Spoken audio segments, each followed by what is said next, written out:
ವಿಷ್ಣು ಮಹತ್ತತ್ವಸ್ಥಾಪನಂ. ಶ್ರೀಹರಯೇ ನಮಃ. ಗೋಪಿಕಾ ಜೀವನಸ್ಮರಣಂ ಗೋವಿಂದ ಗೋವಿಂದ.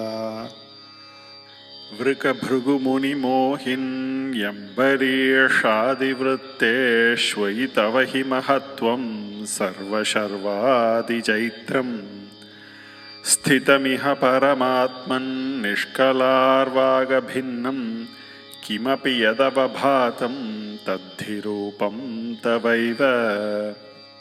ಮೂರ್ತಿತ್ರಯೇಶ್ವರ ಸದಾಶಿವ ಪಂಚಕಂ ಯತ್ ಪ್ರಾಹುಃ ಪರಾತ್ಮವಪುರೇವ ಸದಾಶಿವೋಸ್ಮಿನ್ ತತ್ರೇಶ್ವರಸ್ತು ಸವಿಕುಂಠಪದಸ್ತ್ವಮೇವ ತ್ರಿತ್ವಂ ಪುನರ್ಭಜಸಿ ಸತ್ಯಪದೇ ತ್ರಿಭಾಗೇ.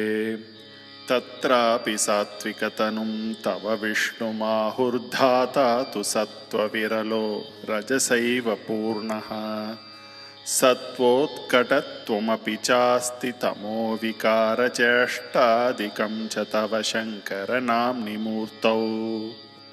ತಂ ಚ ತ್ರಿಮೂರ್ತ್ಯತಿಗತಂ ಪರಪೂರುಷಂ ತ್ವಾಂ ಶರ್ವಾತ್ಮನಾಪಿ ಖಲು ಸರ್ವಮಯತ್ವಹೇತೋಃ. ಶಂಸಂತ್ಯುಪಾಸನವಿಧೌ ತದಪಿ ಸ್ತ್ವತಸ್ತು ತ್ವದ್ರೂಪಮಿತ್ಯತಿದೃಢಂ ಬಹುನಃ ಪ್ರಮಾಣಂ.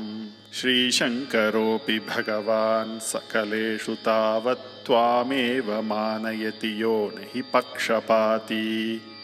ತ್ವನ್ನಿಷ್ಠಮೇವ ಸ ಹಿ ನಾಮ ಸಹಸ್ರಕಾದಿ ವ್ಯಾಖ್ಯದ್ಭವತ್ ಸ್ತುತಿಪರಶ್ಚ ಗತಿಂ ಗತೋऽನ್ತೆ.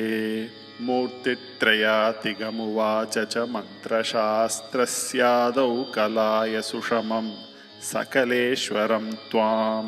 ಧ್ಯಾನಂ ಚ ನಿಷ್ಕಲಮಸೌ ಪ್ರಣವೇ ಖಲುಕ್ತ್ವಾ ತ್ವಾಮೇವ ತತ್ರ ಸಕಲಂ ನಿಜಗಾದನಾನ್ಯಂ.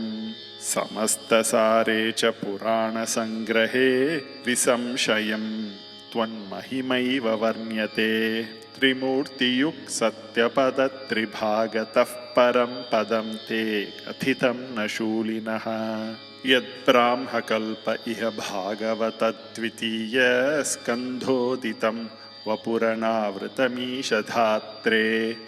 ತಸ್ಯೈವ ನಾಮ ಹರಿಶರ್ವಮುಖಂ ಜಗಾದ ಶ್ರೀಮಾಧವಃ ಶಿವಪರೋऽಪಿ ಪುರಾಣಸಾರೇ. ಯೇ ಸ್ವಪ್ರಕೃತ್ಯನುಗುಣಾ ಗಿರಿಜಂ ಭಜಂತೆ ತೇಷಾಂ ಫಲಂ ಹಿ ದೃಢಯೈವ ತದೀಯಭಕ್ತ್ಯಾ.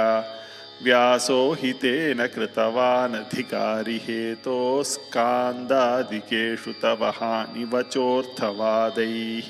ಭೂತಾರ್ಥಕೀರ್ತಿರನುವಾದ ವಿರುದ್ಧವಾದೌ ತ್ರೇಧಾರ್ಥವಾದಗತಯಃ ಖಲು ರೋಚನಾರ್ಥಾಃ. ಸ್ಕಾಂದಾದಿಕೇಷು ಬಹವೋತ್ರ ವಿರುದ್ಧವಾದಾಸ್ತ್ವತ್ತಾಮಸತ್ವಪರಿಭೂತ್ಯುಪಶಿಕ್ಷಣಾತ್ಯಾಹ. ಯತ್ಕಿಂಚಿದಪ್ಯವಿದುಷಾಪಿ ವಿಭೋ ಮಯೋಕ್ತಂ ತನ್ಮಂತ್ರಶಾಸ್ತ್ರವಚನಾತ್ಯಭಿದೃಷ್ಟಮೇವ. ವ್ಯಾಸೋಕ್ತಿಸಾರಮಯ ಭಾಗವತೋಪಗೀತಕ್ಲೇಶಾನ್ ವಿಧೂಯ ಕುರು ಭಕ್ತಿಭರಂ ಪರಾತ್ಮನ್.